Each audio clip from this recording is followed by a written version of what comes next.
Esto es el consultorio filosófico. Pregúntele a los filósofos. Listo, buenas noches, Eudaimones. Hola a todas y a todos. Comenzamos otro nuevo episodio finalmente del consultorio. Atrasado, pero empezamos otro nuevo.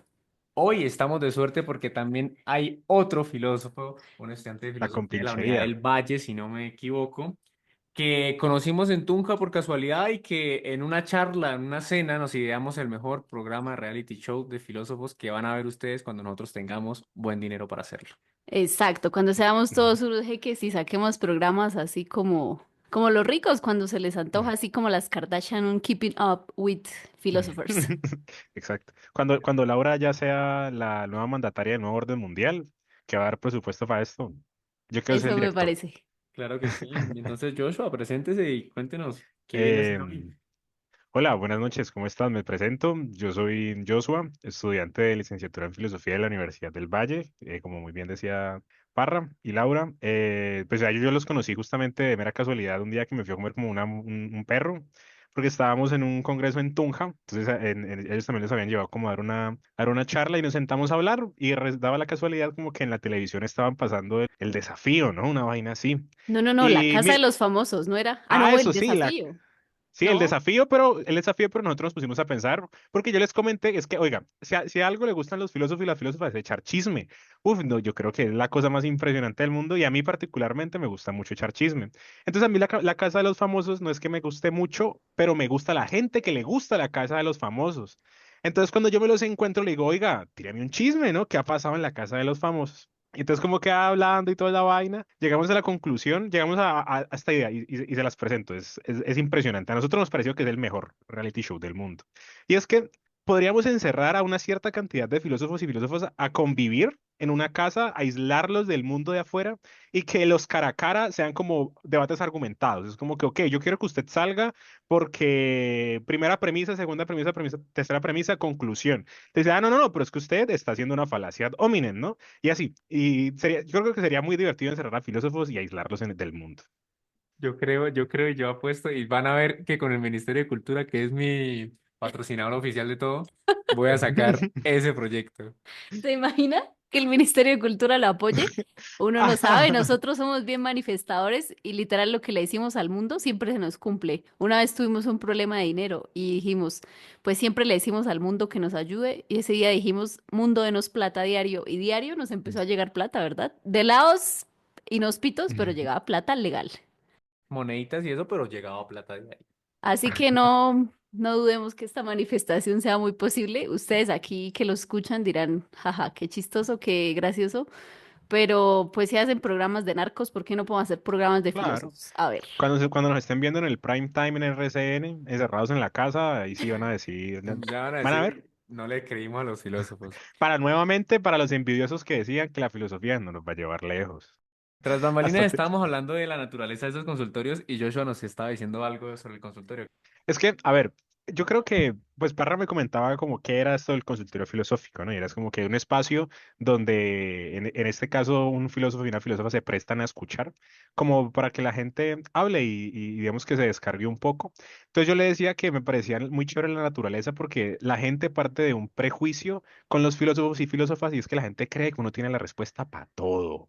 O sea, uno se sabe la receta de la Coca-Cola y uno realmente uno va a ver la vaina y eso es mentira, uno no es bueno dar respuestas. Y entonces realmente eso es un prejuicio porque uno va a ver y realmente la historia de la filosofía es gente intentando dar respuestas que nunca llegan a ningún lugar, ¿no? Es como que no, usted está equivocado, yo era el que tenía la razón, esto y lo otro. Pero al final de cuentas, ya, por ejemplo, ya a puertas de graduarme, y que uno ya lleva un bagaje en esto, realmente yo siento que si algo es bueno un filósofo, una filósofa en hacer preguntas. Si uno hace buenas preguntas, eso es suficiente para mí. Las respuestas normalmente son condicionales, ¿no?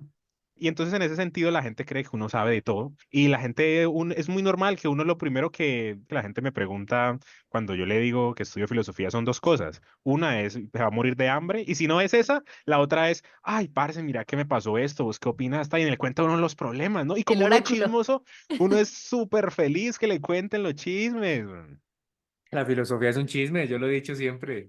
Eso que dice Joshua, a mí me parece que es también un prejuicio de la gente lo que considera que es saber. La gente cree que saber es ser una enciclopedia, tener cosas determinadas, entonces creen que porque uno está, bueno, uno es un amante del saber, uno sabe cosas determinadas y yo creo que ya es un supuesto que se armó históricamente, ¿no? También por culpa de las ciencias, De los de tener, científicos. sí, de tener una respuesta como clara, delimitada y determinista de esto es tal cosa. Y finalmente a la filosofía nunca le interesó eso, pero pues también por el giro pragmático de las ciencias, de las enciclopedias, de que compilamos aquí la información, de que un diccionario, de que tal cosa. Entonces la gente piensa que saber es saber cosas determinadas y puntuales del mundo, de la existencia, de respuestas y todo, pero finalmente uno en filosofía lo único que uno sabe es que eso es lo último que uno va a saber. Sí, que al final las respuestas son eso, condicionales. Y oiga, miren que retomando un poco Ortega que decían lo de manifestar, justamente hoy vengo a ustedes hoy les quiero compartir una historia de manifestación. A ver. Miren que como yo, bueno, yo tengo 25 años, como cualquier persona que ha pasado en la universidad desde los 17, ha tenido sus crisis, etcétera, etcétera, pero ahora cuando pues ya me encuentro a puertas de tener que empezar a terminar mi monografía, pues entra la crisis de cada uno lo suelta, ¿no? Es como enfrentarse a la monografía es enfrentarse a, bueno, como que usted ya tuvo un bagaje, ahora díganos su voz, ¿no? ¿Qué tiene por decirnos? El problema es que por lo menos en mi universidad, en la Universidad del Valle, a nosotros no nos enseñan a investigar. Uno no sabe qué es buscar una fuente, una fuente en un Scopus y toda esta vaina, cómo son los métodos investigativos. Digamos que a uno más o menos le dicen como que, mire, lea esto, lea esto, lea esto, esto es más o menos el panorama filosófico de aquí a ahora, los antiguos, los medievales, los modernos, los contemporáneos, y escoja una línea y ya luego díganos algo. Pero, ok, pues tengo el contenido, tengo ideas, pero ¿cómo lo plasmo, no? ¿Cómo se hace un proyecto? ¿Qué es una justificación? ¿Qué es un objetivo principal? ¿Qué es un objetivo secundario? Entonces, en mi proceso como de buscar un tema de monografía y toda esta vaina, yo soy una persona que, como persona que vive en pobreza moderada, pues nunca le enseñaron a leer, ¿no? Entonces, digamos que mi mamá tenía que salir a trabajar y me ponían al frente de un televisorcito, ¿no? Vea una película y a mí me ha acompañado durante toda mi vida los videojuegos. En mi casa, a mis hermanos les gustan mucho los videojuegos, entonces en mi casa siempre tuve una consola. Entonces, eso me llevó a, digamos que en resumísimas cuentas, yo pienso en imágenes. A mí la manera más fácil de pensar es pensar en imágenes. ¿Y qué resulta? La filosofía lleva una tradición de la escritura, ¿no? La verdadera filosofía está en los libros. Lo que dicen como una imagen vale que mil palabras es al contrario, ¿no? Usted sí puede decir algo en 1000 palabras y no tiene que recurrir a algo como complementario como lo puede ser una imagen, porque pues así es que se enseña a hacer filosofía, escribiendo. Entonces un profesor Omar Díaz, gran profesor, una gran persona, un profesor muy moderno, muy bonito. Es como ese profesor que uno siempre tiene que le cambia la perspectiva de las cosas. Alguna vez vi un seminario de él que se llamaba La palabra y la imagen. Y hacíamos filosofía con imágenes. Entonces digamos que una actividad era muy normal. Él tenía un libro que se llamaba El libro de los libros y habían cogido unas ilustraciones de no recuerdo de qué artista y se los habían enviado a muchos escritores alrededor de Latinoamérica. Entonces ellos regresaban la imagen con un pequeño texto, que lo que tenían que hacer era escribir un texto en base a esa imagen. Y ahí fue donde yo caí en cuenta como que, pues mierda, la filosofía se puede pensar lo que sea, ¿no? No necesariamente yo tengo que venir aquí a revisar nuevamente el concepto de Enten Heidegger por 18ª vez. Entonces empecé a explorar como las nuevas paradigmas que se me abrieron con eso y empecé a mirar a esa cosa que siempre me había estado acompañando desde pequeño y que fueron los videojuegos y empecé como a intentar relacionar esta cosa de la filosofía de videojuegos, por dónde lo cogía, por dónde lo hacía, toda esta vaina. Y luego encontré con un profesor que se llama William Álvarez, como que mi segunda revolución fue que tuve la posibilidad de que era posible, que uno podría ver a través de la estética, porque digamos que él es uno de los pocos que trabaja la línea de estética en el departamento, pues al fin y al cabo yo podría acercarme a ello y fue un acercamiento que me empezó a gustar. Entonces he estado en ese proceso un poco como conflictuándome mucho porque la monografía es como un proceso para poder acabar mi carrera, pero durante un muy buen tiempo yo jamás pensé que yo podría vivir de la filosofía. Entonces siempre estudiaba como programación hacia un lado, como programación contemporáneamente, porque no, pues la programación es la vaina que le va a dar la plata y toda esta vaina. Porque no se ha comido tanto el cuento, se lo han dicho desde que usted entró a la carrera, los mismos profesores te lo dicen, la sociedad misma te lo dice que usted no termina por ver paradigmas distintos de poder ver la filosofía. El hecho es que un día empecé a llevar como un diario y literalmente lo tengo aquí escrito el 24 de septiembre del 2024, escribí lo siguiente. Dice, quiero vivir de la filosofía y los videojuegos. Sería bonito poder ganarme la vida de algo que me apasiona. Y desde ese momento, desde el 24 de septiembre del 2024, me he empezado a creer la película y el universo es como que te recompensa. Es lo mismo que ustedes, ¿no? Como que, ok, necesitamos dinero y por alguna u otra razón las cosas empiezan a hacer clic y todo se empieza a manifestar. Y todo empieza como a exteriorizarse. Y desde ese día he empezado a trabajar alrededor de ello. De hecho, hey, publicidad descarada. Este viernes, 1 de noviembre, tengo mi primera sesión de mi taller formativo que se llama Pero La Caverna baila porque Digital. este consultorio va a salir como en 2 semanas. Ah, no importa. En 2 semanas habrá otra sesión. Eso. Sí, es como para empezar a abrirme campo, que el departamento, pues el departamento, chisme, el departamento de filosofía de la Universidad del Valle es uno de los departamentos que más le entra plata. Entonces, empezar a abrir espacios como para empezar a que esto se convierta en una clase y como poder vivir de lo que realmente me apasiona. Y yo creo que esta es la primera vez en mi vida que yo puedo proyectarme hacia el futuro. A mí antes me decían como, ¿y usted dónde va a estar en 5 años? Yo no sé, acabar la carrera y ahí que vemos, ¿no? Y me he dado cuenta que, parce, cuando usted hace las cosas con el deseo, con la proyección y creyéndose las vainas, uno se levanta a veces, uf, cansado, sin ganas de esto, lo otro, pero uno halla fuerzas porque uno sabe que eso va a valer la pena. Aunque sea difícil y vayan a haber tropiezos, al final va a valer la pena. Es muy complicado la cuestión de la palabra porque yo era uno de los que decía, "Ah, qué mamera esa gente que quiere hacer collage y maricadas, eso escriba, la filosofía escrita", lo decía Heidegger, ¿para qué dicen 2 palabras? Lo puede decir en 600. Pero luego que empezamos a trabajar a partir de los talleres de escritura y de artes y demás, me di cuenta que hay una jerarquía a nivel de lo que está escrito, ¿no? Todo lo importante es la escritura, ni siquiera la oralidad, por ejemplo. Este programa que es un consultorio filosófico, pues no tiene nada escrito, aquí ni siquiera hay guiones. Aquí viene la gente, suelta lo que tiene que decir, habla, por lo tanto aquí jerarquiza mucho el habla y que para los que tal vez no son tan aficionados a la filosofía como podemos ser nosotros, pues la filosofía eran diálogos, ¿no? Platón que se puso a escribir los Ujú. diálogos que tenía el Sócrates por allá con la gente y que lo paraban y le decían un montón de cosas, pero pues se hacía hablando, igual que los cantos homéricos, igual que toda esta tradición, pues era algo muy hablado que se ha perdido. Cuando estuvimos en el Plan Nacional de Lectura, Escritura, Oralidad, pues nos dimos cuenta de eso y pensamos por primera vez en esa jerarquía que tenía la escritura y los libros. Que más que jerarquía es un clasismo, ¿no? Que usted no pueda ejercer de otros modos que no sea escribiendo o publicando en revistas cosas como la filosofía, ¿no? O el conocimiento en general. Porque, en fin, un científico, bueno, se va a un laboratorio y se pone a jugar y hace sus experimentos. Y puede que él no sea el que escribe el artículo o el que no haga eso. Pero en la filosofía a usted solo le ponen un área. O sea, a usted lo ponen de modo clasista y se lo hacen valer solo en esa área, que es que ponga a escribir y ya. Y piense y haga todo para que produzca un libro, para que produzca una investigación que sea escrita y que luego alguien vaya a leer. Y esa jerarquía hace que, claro, que usted no pueda pensar en otros modos de quizás hacer filosofía, pueda hacer, o pensársela de otras maneras que no sea escribiéndola. De hecho, para la entrega de monografías en la UIS permitían supuestamente creaciones artísticas. Y hasta hace muy poco, creo que el año pasado, de hecho, fue que se permitió una obra de teatro como monografía. Pero también porque el man explicaba en su monografía lo que era la obra de teatro. Explicaba, o sea, hacía la obra de teatro en sí y explicaba, pero de igual manera, pues estaba el carácter escrito.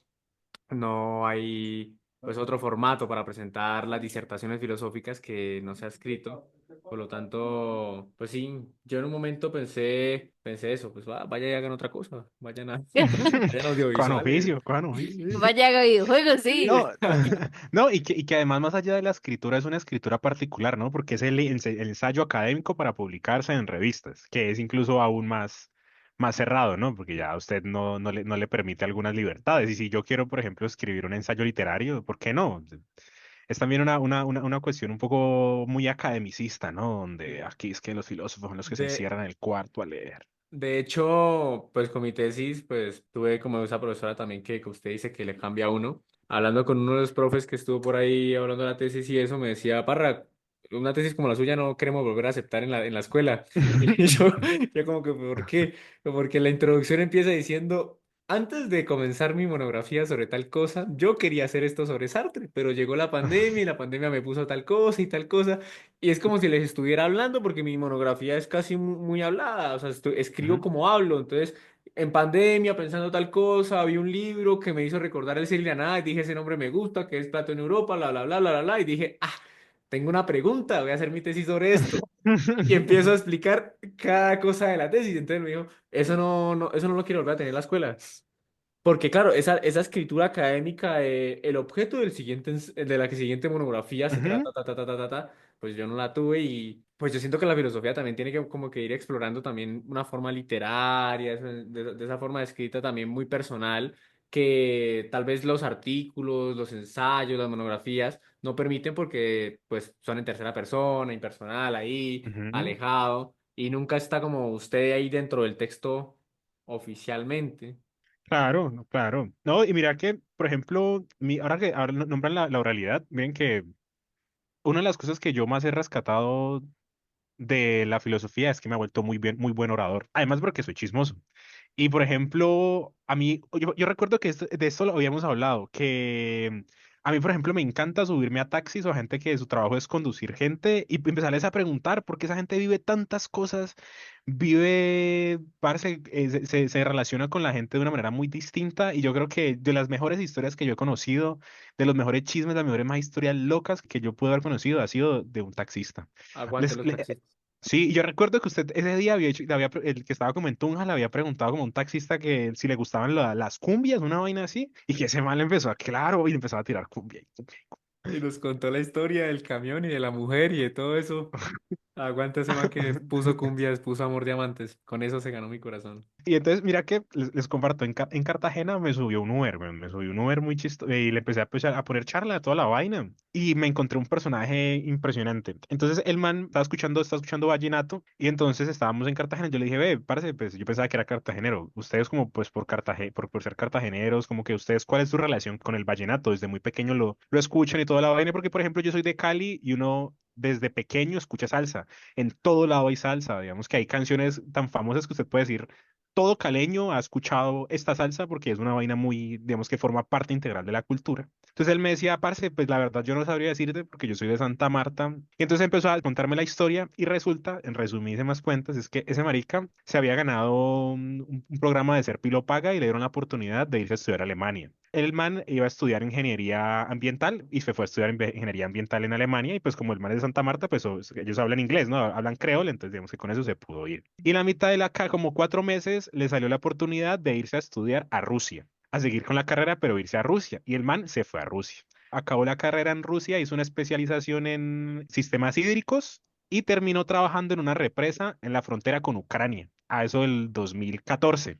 Entonces, el man me decía, parce, pues la gente ahora conoce la guerra de Ucrania y toda la vaina, pero eso ya lleva mucho tiempo. Porque, por ejemplo, miren, en el lugar que yo estuve, Rusia lo que hizo fue que puso unos acueductos de gas en la frontera de Ucrania y le dijo como que, bueno, pues si ustedes van a pasar, les volamos esto para la miércoles, ¿no? Y uno de esas tuberías, él trabajaba en un embalse y él me decía, parce, creo que uno nunca se termina por realmente dar la idea de qué tan hondo es un embalse, porque usted en algún momento lo ve lleno, pero usted al otro mes lo puede ver vacío y son kilómetros, kilómetros, kilómetros hacia abajo. Y en el embalse donde él trabajaba, Rusia explotó los acueductos y que ver esa estructura tan gigante completamente destruida fue una cosa súper loca. Pero no solo eso, el man ha tenido la oportunidad de viajar por un resto. Fue a ver a la muralla china, estuvo en la muralla china y yo será chisme y toda la vaina. Y me dijo, no, parce, miren, primer que me mostró el Instagram y todas las comidas raras que había comido en China, así como que esa marica comiéndose un 100 pies, un caballito de mar, y la foto de él literalmente en la muralla china, escribiendo su nombre. También fue a Siberia a conocer las auroras boreales. Y entonces me decía, parce, yo creo que todo mundo en algún momento debería ir a ver las auroras boreales, porque usted en ese momento se siente tan insignificante, donde que usted está viendo algo que es abiertamente algo tan lejano a usted, que es una sensación que creo que es indescriptible. Y entonces me empezó a echar para la semana, ha viajado por todo lado. Y yo le dije como que, bueno, después de viajar tanto tiempo, porque aquí en Cartagena manejando Uber, ¿no? Y me dije, no, parce, pues ya llevo 6 años por afuera, la verdad es que yo ya me estaba volviendo loco. Y además de eso, pues mi abuelita ya está como a punto de fallecer, entonces quiero pasar como los últimos años con ella. Y ya, por eso estoy ahí. Y solamente eso fue como por echar chisme, ¿no? La vaina de la oralidad. Yo le decía como que, ve, usted que ha viajado tanto, ¿usted cree que viajar y conocer el mundo termina por llenarte como persona? Digo, como formarte como persona, le dije. Me dijo, parce, yo no creo que eso te forme, pero sí te llena. Por el hecho de que yo haya viajado, eso no me hace en mayor o menor medida más ser humano o digamos que mejor que otra persona, simplemente que he tenido experiencias distintas a otras personas y que no crea, un colombiano sigue siendo igual que cualquier otro ser humano, que las cosas que usted ve aquí, que pues en Colombia digamos que no es difícil ver la maldad que nos rodea, digamos que todo mundo vive esa parte malvada, esa parte maluca de la sociedad, que en Europa la gente cree que no, que eso no funciona así, pero él me decía, en alguna vez en Rusia estaba saliendo con una rusa y estábamos en un BMW por una autopista. Íbamos muy rápido y yo hice un volantazo en falso y nos rodamos, o sea, como que tuvo un accidente en un BMW y se volvió una chicuca. Y ellos venían con otro carro que eran como sus amigos, se bajaron y dijeron como que, ah, pero pues la aseguradora cubre todo y nos van a dar mejores carros. Entonces que esos maricas cogieron y tiraron el carro por un barranco y se sentaron en la carretera a tomar cerveza a esperar la aseguradora. Entonces me decía, parce, hay gente malvada en todo lado, sino que la gente cree que no es así, pero los humanos siguen siendo humanos. Aquí en Siberia, en la China o en la Conchinchina, los humanos siguen siendo humanos y la gente mala sigue siendo mala, sea donde sea. Eso ya lo que decía el Borges, para los que creen que el sol y la luna salen en Europa, como si aquí no. ¿Qué creen que? A mí también me decían, no, y no está súper alegre porque se va a ir para España ahorita, que tal cosa, y en que yo, pues sí, chimba, uno va a ir a Mm. conocer y tal cosa, pero Más chimba cambiar Latinoamérica, eso más chimba. sí. Claro. De igual manera, pues me dicen, no, va a estar por allá en la montaña, alejado de todo, escribiendo por allá, pues ahí quedo yo haciéndolo Mm. los últimos 3 años acá en México. Cool. Claro. ¿Qué desprecio le tienen al valor de que sea de acá, ¿no? No, Ujú. pero Como si allí, no lo hiciera ya. allí hay montañas y no hay que yo digo, pues, yo salgo aquí a una horita y veo el nevado. Para mí no hay comparación a lo que yo ir a hacer allá, sí, pues es en otro país y va a haber una gente que me va a apoyar. Lo único que me interesa es que hay una gente que va a estar ahí que ya lleva años escribiendo y qué tal cosa. Pero yo le dije a Laura hace unos meses, tenía dos grandes proyectos que era esa residencia o escribir el libro y que me pagaran por escribirlo. Y yo dije, ojalá me salga el de que El me de- paguen. Yo no, la verdad, la ir a residencia a España, pues no es que me emocione mucho. Pues sí, voy a ir allá, que ya tenga España, que voy a ir allá a conocer y a gorrearle a todos los seguidores que están en España.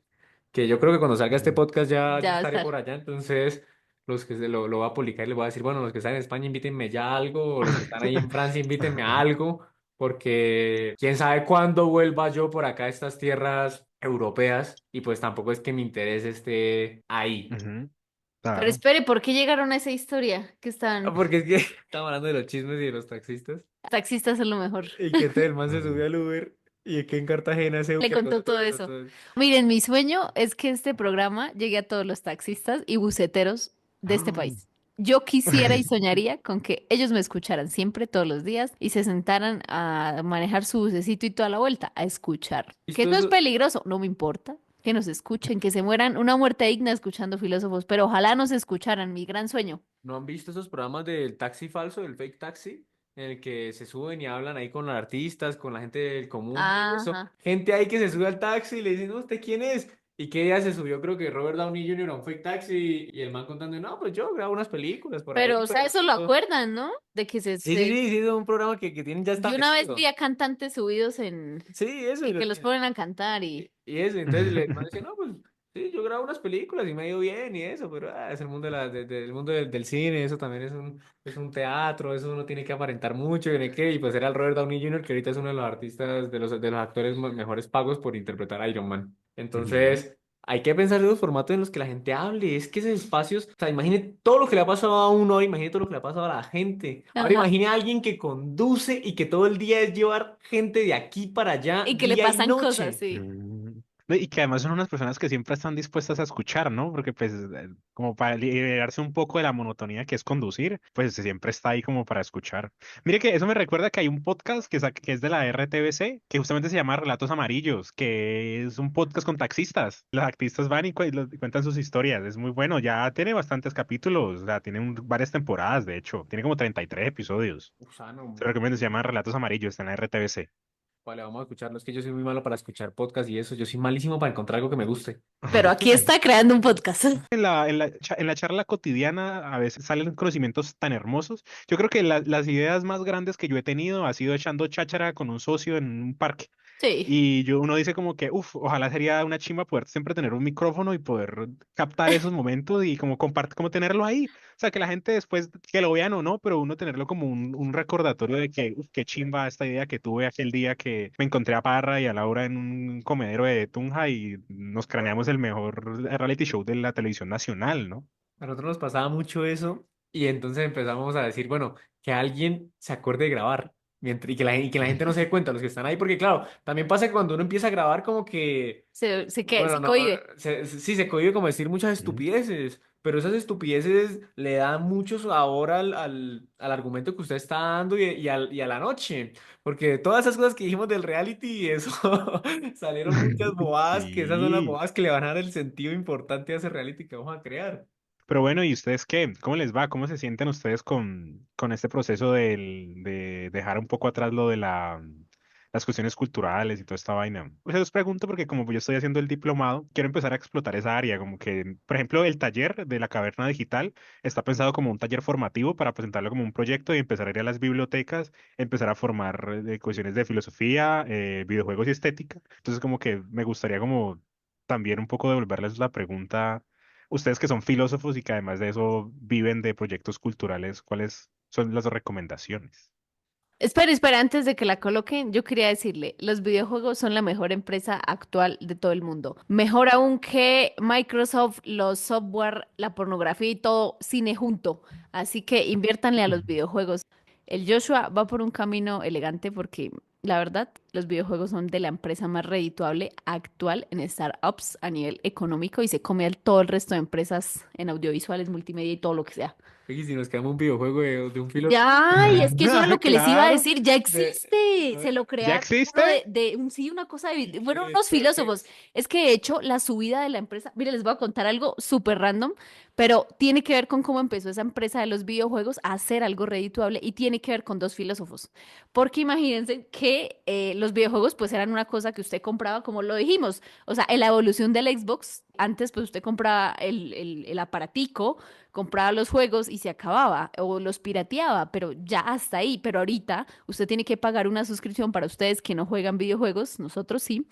Pero para los que no juegan, usted ahora, aparte del aparato, que ya es muy costoso, usted tiene que comprar una suscripción mensual en la cual le permita estar en línea con el videojuego y el resto de jugadores, tener el internet para usarlo y encima tener que pagar a veces algunos juegos porque eso tampoco viene incluido. Entonces, claro, mensualmente se volvió un negocio muy redituable porque antes usted solo compraba la carcasita del aparato y pues a la señora empresa no le quedaba nada más. Usted solo compraba aparato y videojuegos y se acabó. Entonces, ¿cuál era el negocio? Sacar videojuegos. Pero eso se terminó. Entonces dijimos, claro, severo negocio el que se hace Xbox, es muy caro y todo el asunto. Pero va usted y mira el modelo que iniciaron estos filósofos ya de los videojuegos, cómo se volvieron, porque antes era solo eso, compra y se acabó, pero ahora no, porque ahora la publicidad, usted se traga las publicidades en los videojuegos con tal de desbloquear un nivel, ¿o no? Usted cuando juega sus bloquecitos, se come la publicidad para eso, se come la publicidad de otros videojuegos. Entonces, esa redituabilidad que uno no está viendo y que uno no siente dura ni innecesaria porque uno está teniendo una recompensa de que le van a dar más moneditas por ver un anuncio, le van a permitir pasar al otro nivel por ver ese anuncio.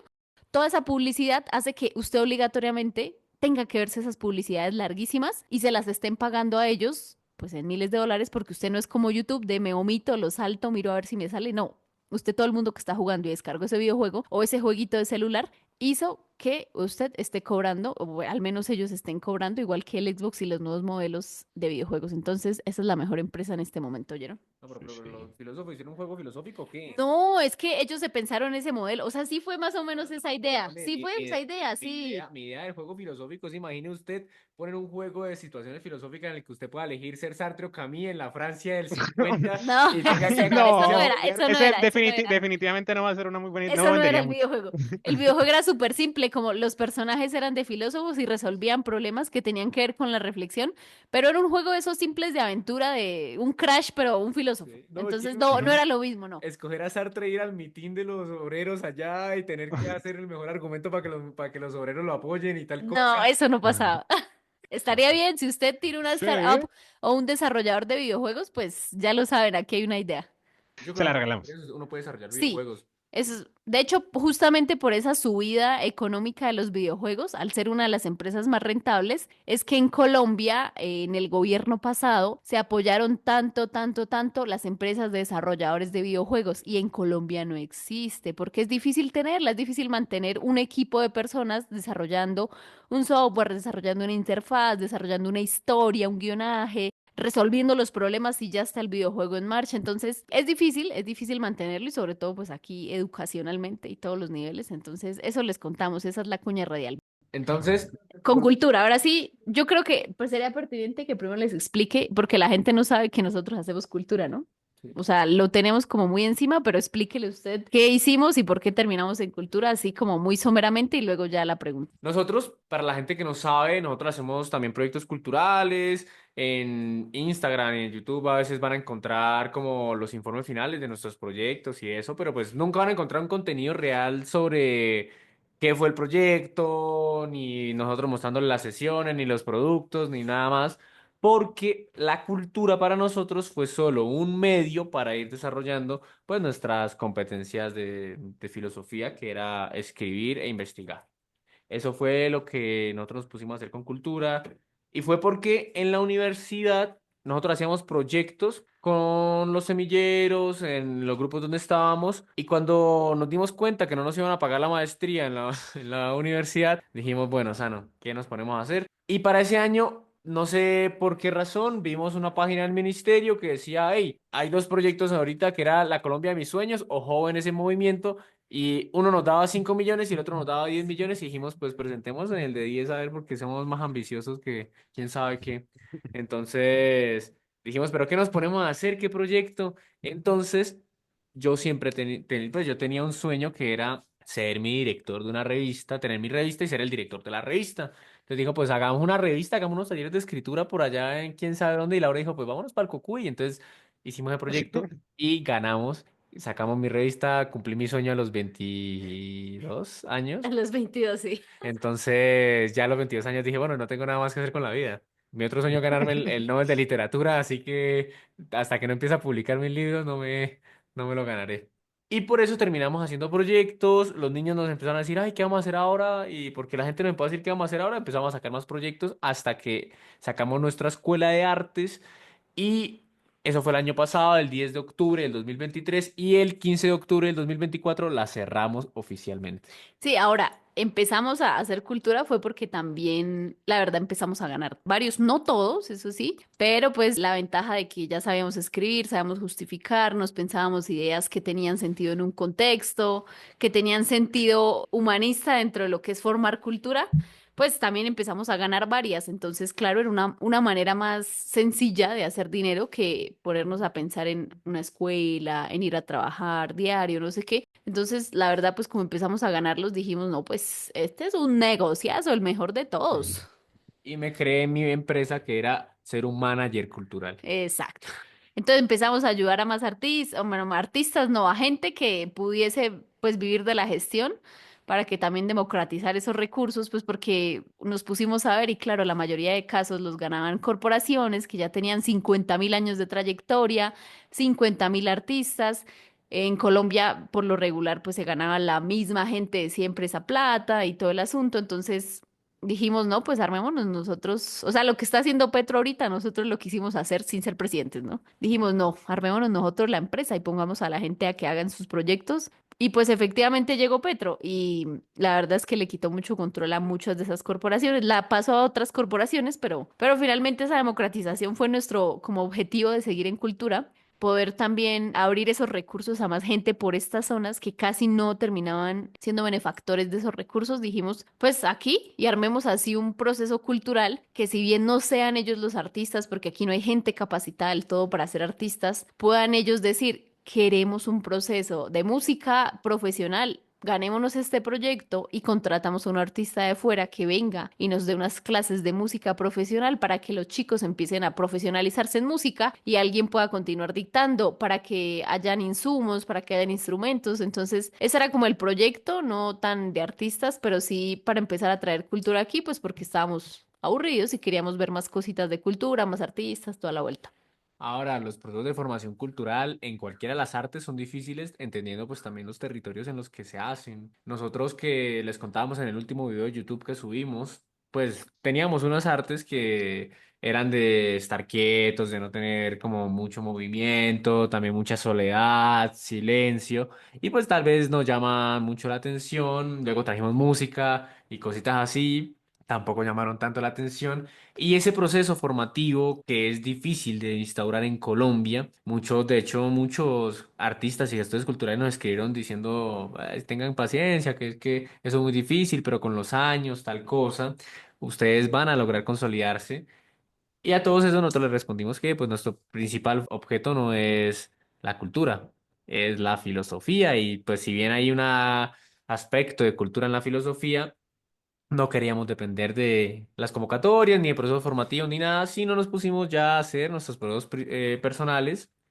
Y usted ahorita que va a empezar con esos procesos formativos en bibliotecas públicas y eso, pues entender que sí, esos procesos son complicados de lograr. Hay muchos distractores hoy en día. También hay que, lo bueno es que, queramos o no, si algo dan las humanidades es por poder comprender como las conductas y los fenómenos sociales que están surgiendo. Y de seguro los que usted tenga en Cali o en las varias provincias del valle donde usted vaya a trabajar, pues los pueda analizar y usted pueda acomodar los proyectos a las diferentes necesidades. Porque eso hicimos nosotros y la verdad no es que no nos retiramos porque nos vaya mal, nos iba muy bien. Y como le dijimos a toda la gente que nos decía, necesitan más plata, ¿cuánta plata necesitan? Y eso, y no, es que no es plata, hermano, no necesitamos es plata. Necesitamos es que algo llegue realmente a consolidar, y tal vez por ambición nuestra y por necesidad nuestra que queramos que sea algo efectivo, pero si es por plata, la cultura es muy, muy buen negocio. Es un rentablísimo. O dígame si los que traen los conciertos de Paul McCartney y todos esos artistas no ganan las de Lucas. Eso es súper redituable, pero también por esa idea de que la cultura se vuelve un mero entretenimiento en el que usted paga cantidades exorbitantes o obtiene un placer instantáneo o quizá muy magnánimo. Pues también los procesos culturales que no son tan espectaculares, los procesos que son chiquitos, los procesos que quizás es solo un tallercito, se vuelven modelos muy aburridos que la gente empieza a despreciar en comunidades donde, por ejemplo, un artesano se puede ganar un premio y empezar a ayudarle a otros artesanos, pues porque no tiene valor cuando uno se acostumbra a que la cultura es algo espectacular, a que la cultura es ser el gran artista, a que la cultura es grabar con las mejores discográficas, a que es tener la exposición en Nueva York, a exponer en el Fashion Week. O sea, cuando uno se acostumbra a ver eso en redes sociales, de que la cultura son procesos grandes y llega alguien, le dice a usted, podemos hacer eso, podemos llegar a lograr esas cosas de aquí a años, pero la gente no le quiere tomar esa, como esa seriedad a que son años de trabajo, quizá de esfuerzo, dedicación. Pues claro, la cultura se vuelve como un proceso igual al colegio, en el que todo es aburrido y yo para qué me voy a esforzar haciendo esas cositas y bien pudiera yo irme a ganar la vida con, pues no sé, con un trabajo más mecánico que no requiera la creatividad, porque también hay que aceptarlo, la creatividad tampoco es para todos y las artes no son todas para todo el mundo, entonces pues es duro, no por lo que uno haga, no porque sea un esfuerzo de uno en vano, sino porque el paradigma cultural que hay en torno a qué es la cultura actualmente, a lo que hay de arte, a lo que se puede pensar por él, no colabora a que, por más que uno tenga la intención más buena del universo, eso vaya a surgir porque eso depende de la disposición del mundo, porque uno va a trabajar es con el mundo, no con uno. Si fuera por uno, pues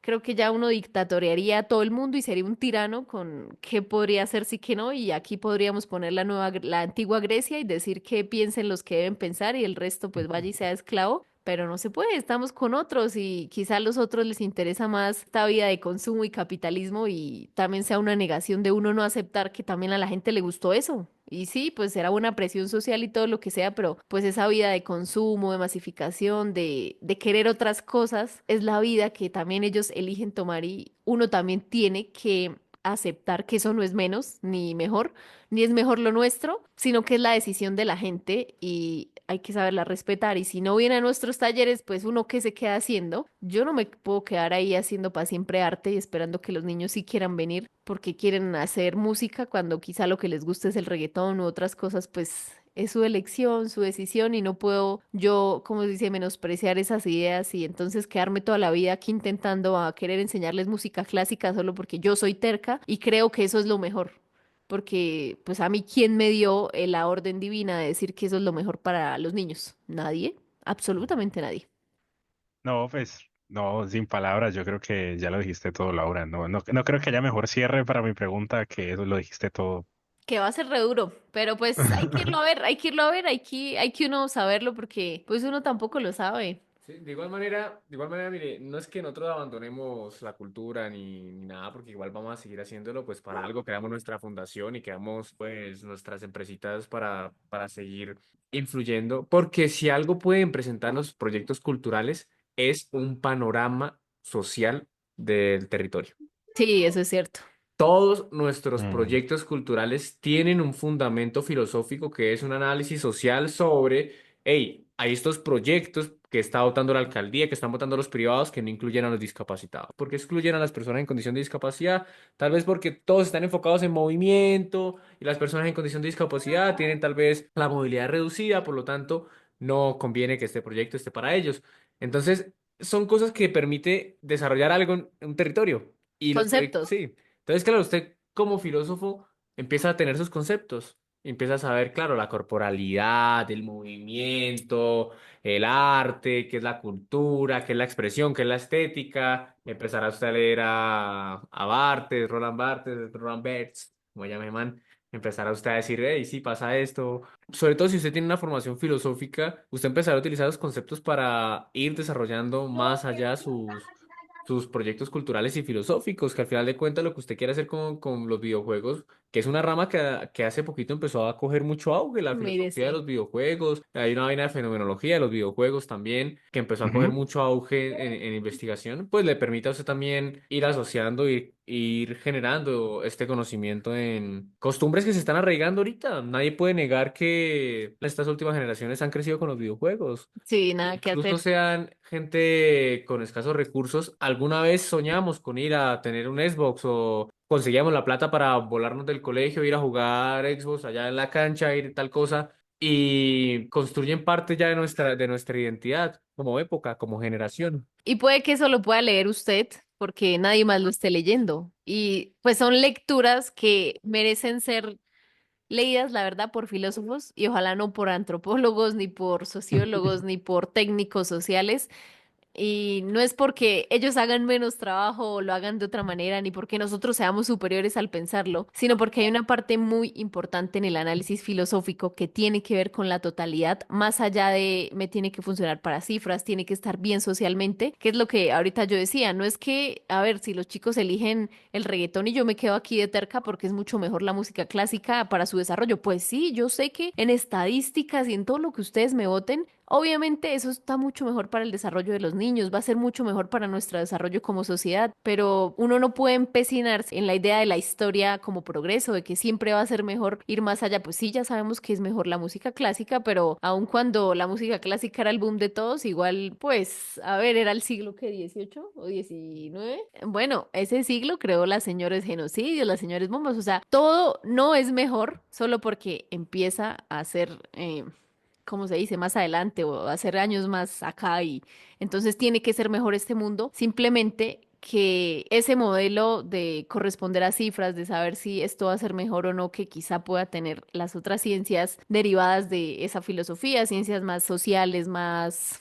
antropológicas, de estudio, estadísticas, de ingeniería social, no tienen esa posibilidad de llegar al análisis que sí permite la filosofía de esa totalidad sin juzgarlo si está en la escala del bien o del mal o de si está mejor o peor, sino verlo, describir la realidad. Nosotros no estamos aquí para ser los señores jueces de la moralidad del bien y mal porque pues nadie sabe quién está en el bien y quién está en el mal, simplemente fueron conceptos de construcción social y ya. Entonces, la filosofía permite que no tengamos ese sesgo nosotros al estar dentro de esos procesos culturales que puede que sean un fiasco, pero puede que no. Para nosotros sean, pues para nosotros fueron súper enriquecedores para lo que estamos haciendo a nivel político y también se van a convertir en algo enriquecedor a nivel político mundial, porque eso es nuestra idea. Esto poquito nos va a servir para mucho, pero puede que a usted también esa idea le pueda servir para cosas de ese estilo que quizá nos sirvan en otras áreas que derivan de las ciencias sociales. Que no sé si le ha pasado a Joshua que al terminar de dar una discusión, una conversación,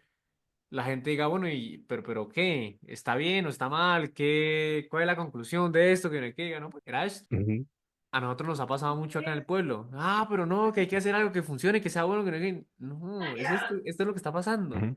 No hay más, sí. No, claro, No, y además, y es creo que también parte de ese prejuicio de que la gente espera de nosotros respuestas, ¿no? eso, esa Conclusiones. mismo. Volvemos a lo suyo, tal cual. Mire, yo creo que hablando justamente, mientras estábamos hablando, me estaba pensando una pregunta, y era como, ¿qué cree que nosotros como filósofos aportamos diferencialmente a la cultura? Y entonces cuando me estaba pensando la pregunta, Laura decía como esta visión más amplia.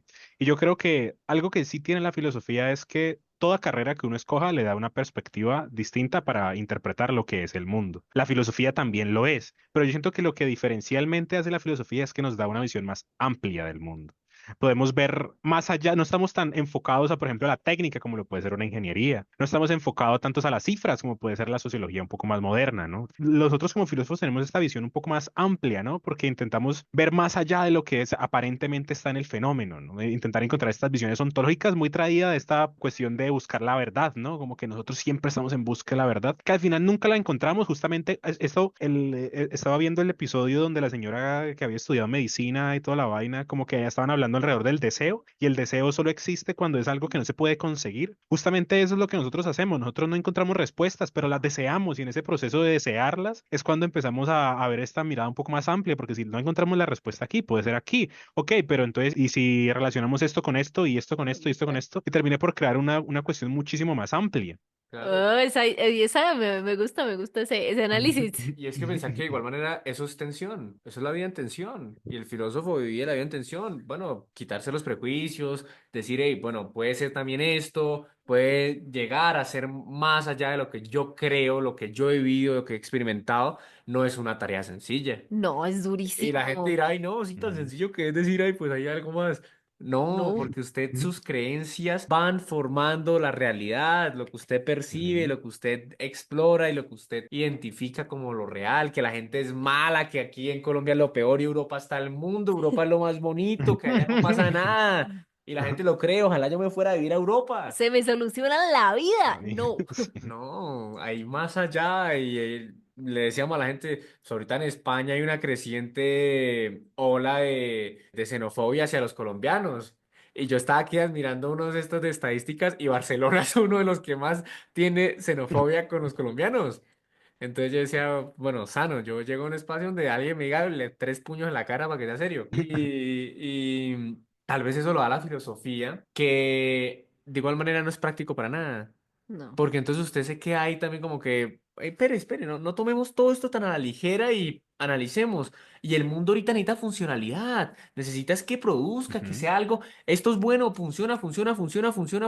no, probémoslo, hacía Sí, lo mal. ensayo y error, ensayo y error, ensayo y error. No necesito es ponerme a pensar causas, ¿qué pasa? Nada, causas, ¿para qué? ¿Eso para qué? Ya la ciencia me dijo que el mal es malo y punto. Entonces, Sí. yo lo que necesito son funciones, que todo me funcione, que todo esté estructurado. Y la filosofía quizás nos vaya a decir, bueno, hermano, hay que tomarse esto no tan a la ligera, hay que en serio hacer esto todos los días, porque no es un solo momento de la vida en el que uno diga, bueno, pues voy a hacerlo. Sí, sí, como la gente cuando le da una iluminación y cree que esa iluminación es tan genial por el placer de haber sentido como ese pensamiento y esa iluminación de una respuesta y creen que entonces nosotros nos la pasamos todo el tiempo así, iluminados. Entonces, uff, eso debe ser genial, placentero, espectacular, pero la verdad es que cuando usted se la pasa en ese modelo de incertidumbre con todo, porque usted no tiene cierto nada, es un modelo muy desesperante y lo agobia a usted si usted no sabe soportarlo. Que días estábamos hablando con una niña que es de aquí, pues una niña no, ya es una dama, de aquí que salió del campo. Ella nunca había ido a la ciudad, ¿no? Y se fue directo a estudiar filosofía a la ciudad, bajó de la montaña donde no veía a nadie, de un colegio del campo donde no hablaba con nadie, y llegó de repente a la ciudad, a una universidad pública donde la empezó a agobiar pues todo el mundo exterior, pero encima se fue a estudiar filosofía. Y estudiando filosofía, hace unos días ella siempre tenía ese agobio, pero es que yo no sé cuándo voy a saber, yo no sé cuándo voy a entender. Claro, ese agobio de que usted nunca va a llegar a nada cierto, de que quizá ni siquiera llegue a entender nada, si usted no es capaz de soportarlo, usted se vuelve loco, se chifla y de repente tiene problemas ya psicópatas y dice, ¿yo qué voy a hacer ahora con mi vida si no puedo llegar ni siquiera a comprender esto? Entonces, ese agobio no lo puede soportar todo el mundo, por más que todos crean que es una iluminación muy bonita, esa incertidumbre diaria con la que usted se dispone ante el mundo por culpa de la filosofía, usted si no la soporta y no puede, no es capaz de sentir ese agobio y de aguantárselo de aquí para siempre hasta que se muera, no hagan filosofía, porque ¿para qué? No, o sea, usted se va a enlocar. Esa es la única respuesta segura. Cairo dice, la metafísica es una condición de simplemente estar mal dispuesto. Entonces el otro día dijimos, si usted no es capaz de soportar ese agobio que trae la incertidumbre de la filosofía, de que usted no va a llegar a ningún lado certero de aquí es donde aprendí todo, ese agobio usted lo puede volver loco, porque usted nunca va a llegar a una certeza, por tanto usted en esa incertidumbre puede que mucha gente se vuelva psicópata. Entonces, si usted no es capaz de soportar el agobio de la incertidumbre diaria, más allá de esa iluminación bonita de, ay, sí, qué lindo, me iluminé, pero usted diariamente está todo el tiempo en incertidumbre de no saber para dónde va, ni qué pensar, ni qué va del mundo, ni tener nada claro, y uno debe ser capaz de soportarlo en la filosofía porque es la disposición que usted debe tener para el mundo. Y mire que yo nunca lo había pensado así. Este mindset que uno debe tener cuando uno se toma esto en serio de estudiar filosofía, es que uno debe lidiar con la incertidumbre constante y creo que uno con el proceso se va volviendo un poco más resistente a ello, pero creo que una persona que se acerca a la filosofía en busca de respuestas se va a llevar a una gran sorpresa que realmente aquí nada. Creo que eso es justamente lo bonito de la filosofía porque nos da voz a todos, ¿no? Nietzsche lo decía, la búsqueda de la verdad es al fin y al cabo búsqueda de tranquilidad. Si usted ya da algo por verdadero, pues usted no tiene que preocuparse por eso, ¿no? Usted lo echa para atrás y ahí ya quedó resuelto. Pero la gente dice que yo creo que la gente se imagina al filósofo feliz en la vida así caminando y teniendo ideas geniales, mientras no, realmente uno mantiene un agobio constante, uno diciendo como, pero hey, ¿cómo es que agarro a este man? ¿Qué es lo que me quiere decir este hombre? Uno fácilmente, pues, uno en el proceso educativo, uno se da cuenta que yo he tenido clases donde nos hemos quedado en una página 3 horas y dándole y dándole y dándole y dándole y dándole y dándole. Y al final uno llega no a entender lo que dice ahí, sino que más bien un atisbo de lo que podría llegar a ser, ¿no? Y uno sale con más preguntas que respuestas. Y es donde cuando uno termina esa clase y uno termina como acongojado, se sienta a hablar con sus compinches, a echar chisme. Esos momentos son los que yo creo que de mayor iluminación, porque la filosofía nunca se hace solo, la filosofía se hace en esto, en lo que estamos haciendo en este momento, ¿no? En el proceso de intercambiar ideas y toda la vaina. Y mire, lo bonito de este proceso es que queda grabado, ¿no? Cuando yo terminé de decir lo que dije y Laura lo dijo como que me gustó, yo quedé igual de sorprendido que Laura, pues yo, uy, eso estaba en mi cabeza. Entonces Ay, sí, no, me alegra mucho haber estado en el espacio, fue un lugar muy agradable, oiga. Siempre no, es muy bonito hablar con pinches. El sí. chisme es muy, muy chévere. Hace falta estos espacios. Si hay algo que tal vez a veces da por una mal disposición hacia la filosofía es creer que uno sabe y el otro no sabe, porque tal vez yo creo que Nietzsche dice esto y que Les dice esto y que Sartre dice esto y ustedes no saben lo que dicen. Y tal vez uno se vuelve como muy autoritario con los autores y decir, Sectario, sí, sectario. yo soy esto y esto y esto y tiende a perderse como los diálogos con los demás que están en este mismo camino de la filosofía. Pero creo Ujú. yo que es de los adultos, ¿no cree? Los filósofos grandes. Sí, nosotros hemos visto en los. Mire que yo creo que yo tengo la teoría es que es depende del campo. Por ejemplo, de estudio. Por ejemplo, en mi universidad hay líneas marcadas que son la filosofía del lenguaje, la filosofía política, la ética y la estética. Por ejemplo, usted ve las personas y los profesores, las personas que se rodean alrededor de, por ejemplo, de la filosofía política, son personas que dicen, no, es que Marx no dijo eso. Usted lo entendió mal. Usted tiene que leer esto, esto, esto, esto. Pero, por ejemplo, yo que me muevo alrededor de la estética, en la estética no hay algo así como la verdad absoluta. Todo el mundo parte de que todo el mundo puede dar su interpretación y todo el mundo lo acepta. Pero la política, que es la rama que está en búsqueda de cuál es el sistema verdadero para poder darle por fin el buen término a lo que debería ser la vida política, y es siempre la búsqueda de una respuesta correcta, es siempre decir, no. Usted no tiene la razón. La verdadera, el verdadero sistema es este, porque esto.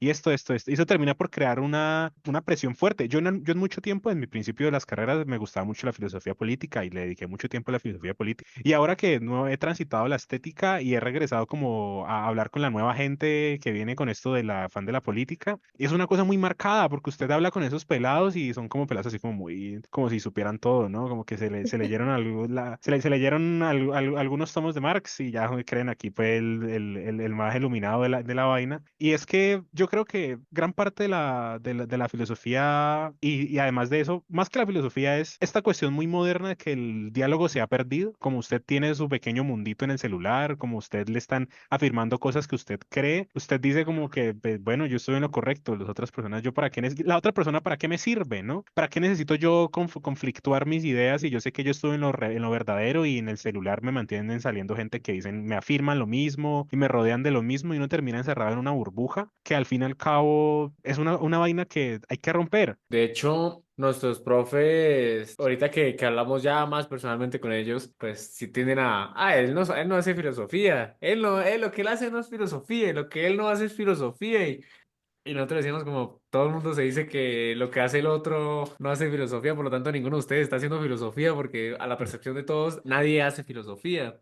y eso va matando mucho el espíritu filosófico, el patos filosófico. La posibilidad, claro, de que haya interdisciplinaridad entre lo que usted piensa y si yo no lo encontré por mi razón, lo pueda buscar, como usted nos dijo, en otra. Pero ya no porque ya de una vienen sesgados con, es que lo que hace aquel ya no sirve. Entonces, de una quitan de encima y se vuelven ahí las subespecialidades. ¿Qué es lo que dirán de este consultorio?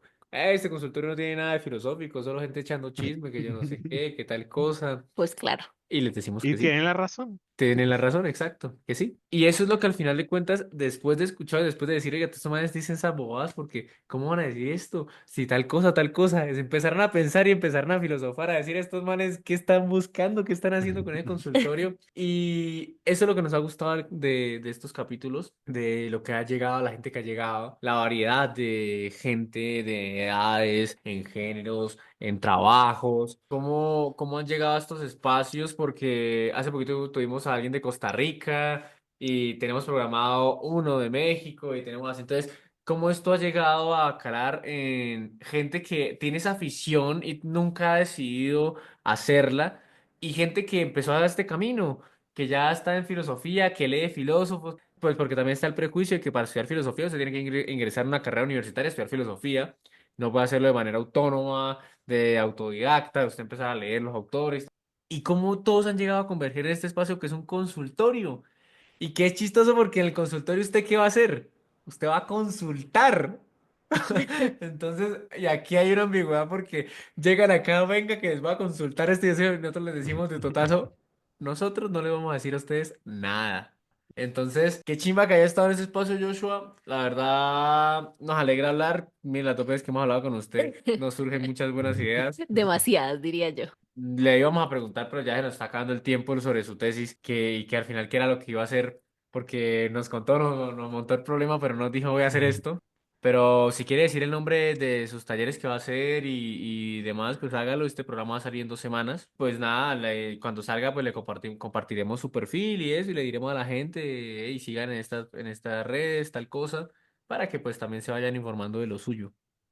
Ok, listo. Entonces voy a aprovechar este último momentico para hacer pausa publicitaria descarada. En resumidísimas cuentas, mi monografía parte de que yo hago un estudio del videojuego como obra de arte. Yo me salto el problema de qué es arte y qué no es arte, porque es un problema que además va a tener solución. Nuevamente, aquí la filosofía nunca le va a dar una respuesta a esa vaina. Yo parto del hecho de que los videojuegos son un medio artístico, como distintos medios artísticos existen. Entonces lo que yo hago es todo lenguaje artístico, todo medio artístico tiene un lenguaje.